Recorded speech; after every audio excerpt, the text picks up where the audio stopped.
সূরাতুল ইউসুফ এমন একটি সূরা, একজন মানুষের জীবনের সফলতা, একজন মানুষের জীবনে সুখ শান্তি বয়ে আনার জন্য সূরাতুল ইউসুফের শিক্ষণীয় বিষয়গুলোকে কেউ যদি ফলো করে, শিক্ষণীয় বিষয়গুলো যদি আমল করে, তাহলে তার জীবনটা অনেক সহজ, সুন্দর, সাবলীল এবং শান্তিদায়ক হয়ে যাবে। এবার আসেন, আল্লাহ তাআলা বলতেছেন, ঘটনা শুরু করছেন। আল্লাহ প্রথমে বলতেছেন, ইয ক্বালা ইউসুফু লিআবিহি ইয়া আবাতি ইন্নী রাআইতু আহাদা আশারা কাওকাবান ওয়াশ-শামসা ওয়াল কমার রাআইতুহুম লি সাজিদিন। আল্লাহ বলে, ইয ক্বালা ইউসুফ, ইউসুফ আলাইহিস সালাতু ওয়াস সালামের ব্যাপারে আল্লাহ বলেন, লি আবিহি ইয়া আবা। ইউসুফ আলাইহিস সালাতু ওয়াস সালাম একদিন ওনার পিতা ইয়াকুব আলাইহিস সালাতু ওয়াস সালামকে বললেন, বাবাজান, ইন্নী রাআইতু আহাদা আশারা কাওকাবা ওয়াশ-শামসা ওয়াল কমারা রাআইতুহুম লি সাজিদিন। আব্বাজান, আমি তো আজকে রাতে স্বপ্নে একটা আশ্চর্যপূর্ণ একটি ব্যতিক্রমধর্মী স্বপ্ন দেখছি। কি স্বপ্ন দেখছেন? কোরআন আল্লাহ উল্লেখ করছেন, ইন্নী রাআইতু আহাদা আশারা কাওকাবান ওয়াশ-শামসা ওয়াল কমার রাআইতুহুম লি সাজিদিন।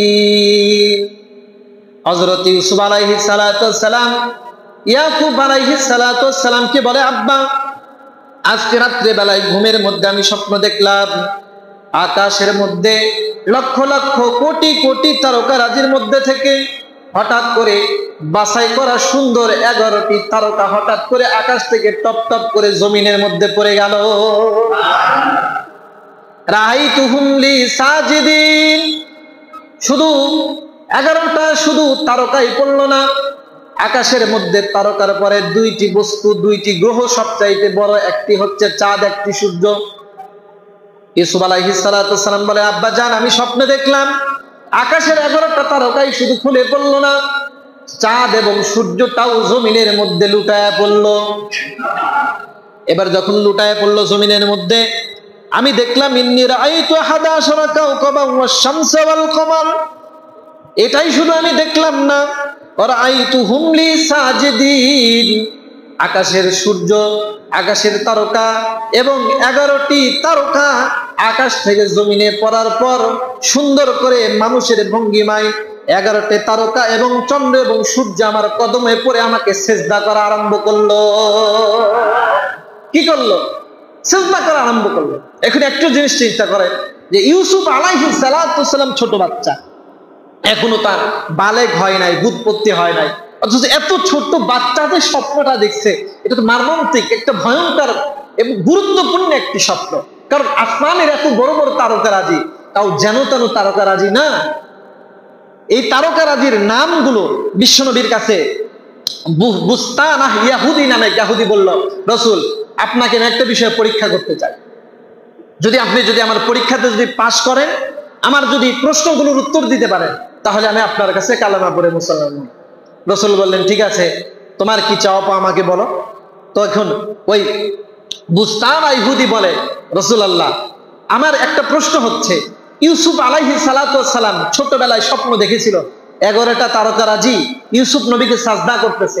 আপনি যদি এই 11টা উল্লেখযোগ্য তারকার নাম যদি আজকে আমাকে বলতে পারেন, 11টি তারকার নাম তাওরাত কিতাবে আছে, পূর্ববর্তী আসমানি কিতাবে আছে, আপনি যদি 11টা তারকার নাম বলতে পারেন, যান, আমি আপনার হাতে কালেমা পড়ে মুসলমান হব। রাসূল সাল্লাল্লাহু আলাইহি ওয়াসাল্লাম তখনও জানেন না। আল্লাহ তাআলা জিবরাইল আমিনকে দ্রুত পাঠিয়ে দিলেন, জিবরাইল, যাও, চলে যাও, আমার বন্ধুর ইজ্জতের প্রশ্ন, আমার বন্ধুর সম্মানের প্রশ্ন, ও মুসলমান হোক বা না হোক সেটা কথা না, আমার রাসূলের কানে কানে গিয়ে 11টি তারকার নাম তুমি এক্ষুনি গিয়ে বলে আসো। তখন রাসূল সাল্লাল্লাহু আলাইহি ওয়াসাল্লাম একে একে বলা শুরু করলেন, ঠিক আছে, তুমি তাহলে কালেমা পড়ার জন্য প্রস্তুত হও।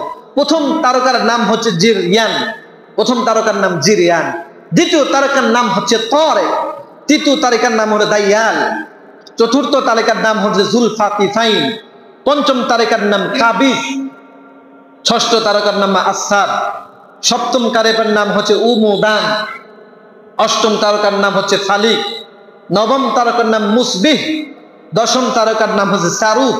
11 নম্বর তারকার নাম হচ্ছে ফারাক। এই 11টা তারকার নাম বলার সাথে সাথে এই বেচারা তো মুখস্থ করে এসে তাওরাত থেকে। এই বেচারা বলল, আপনার কাছে কোনো তাওরাতও নাই, আপনি উম্মি নবী, লেখাপড়াও জানেন না, আপনি যেইভাবে 11টা তারকারাজির নাম বললেন, মনে হলো এই মাত্র বুঝি মুখস্থ করে এসে আপনি শোনাইলেন। যান, আপনি যে সত্য নবী, আপনি যে দ্বীনের সঠিক ধারক এবং বাহক, কোনো সন্দেহ নাই। নগদে আল্লাহ নবীর হাতে কালেমা করে মুসলমান হয়ে গেল। এজন্য আপনি ভাবছেন আকাশের অন্যান্য তারকার মতো বুঝি এই তারকারও কিছু সাধারণ কিছু তারকা না।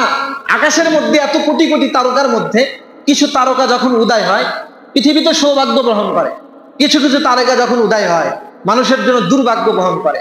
যেরকম জাহল নামে একটা তারা আছে, এই তারকা যখন আকাশে যখন উদিত হয় ওই সময় মানুষের কর্মর ক্ষেত্রে বাবা বিপত্তি এগুলো সৃষ্টি হয়, বিপদ আপদ আসার সম্ভাবনা থাকে, শুভ কাজগুলো অবশ্য অশুভ হয়ে যায়।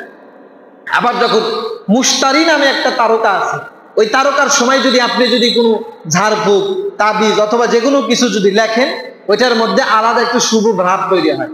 এটা ইসলামিক জ্যোতির্বিজ্ঞান দ্বারা, ইসলামের জ্যোতির্বিদ দ্বারা এটা প্রমাণিত। এই জন্য ইউসুফ আলাইহিস সালামকে যে তারকারাজি সাজদা করছেন, এটা কোনো সাধারণ কোনো তারকা না, অনন্য বৈশিষ্ট্য সম্পর্ক তারকা। এবং তার সাথে কি শুধু তারাই সাজদা করছেন, সূর্য এবং চন্দ্র দুইটাই কি সিজদা করছেন। এখন আসেন এবার কথা, ইউসুফ নবী স্বপ্নে দেখছেন। স্বপ্ন তো আমরা দিনের মধ্যে কতবার দেখি, রাতের মধ্যে কতবার দেখি। এখন ইউসুফ নবীর স্বপ্ন দেখে, আমিও স্বপ্ন দেখি। আল্লাহ তাআলা ইউসুফ নবীর স্বপ্নটাকে কোরআনের আয়াত বানাই দিলেন। আর আমার আপনার স্বপ্ন তো কম দেওয়া যায়, কম দেওয়া শেষ হয় বুঝতেই পারি না।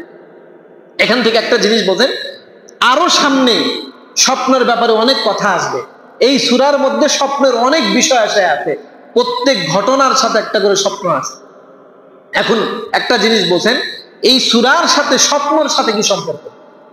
আল্লাহ তাআলা এই স্বপ্নের বিষয়টাকেও কোরআনে উল্লেখ করছেন। অনেক কথাই তো ছেড়ে দিয়েছেন, এই কথা কেন উল্লেখ করলেন? এটার ব্যাখ্যা হচ্ছে, আপনার একটা জিনিস ভালো করে বুঝবেন, উম্মতে মুহাম্মাদি আমরা ইমানদার মুসলমান যেই স্বপ্ন দেখি না কেন, ওই স্বপ্নের মধ্যে 3টা প্রকার হয়। কয় প্রকার হয়? 3 প্রকার। 1 নাম্বার হচ্ছে খেয়ালি স্বপ্ন। কি স্বপ্ন? খেয়ালি, অর্থাৎ দিনের বেলায় কোনো কাজকর্ম করে, দিনের বেলায় কিছু চিন্তা ভাবনা করে, ওগুলো রাতে ঘুমায় ঘুমায় দেখে।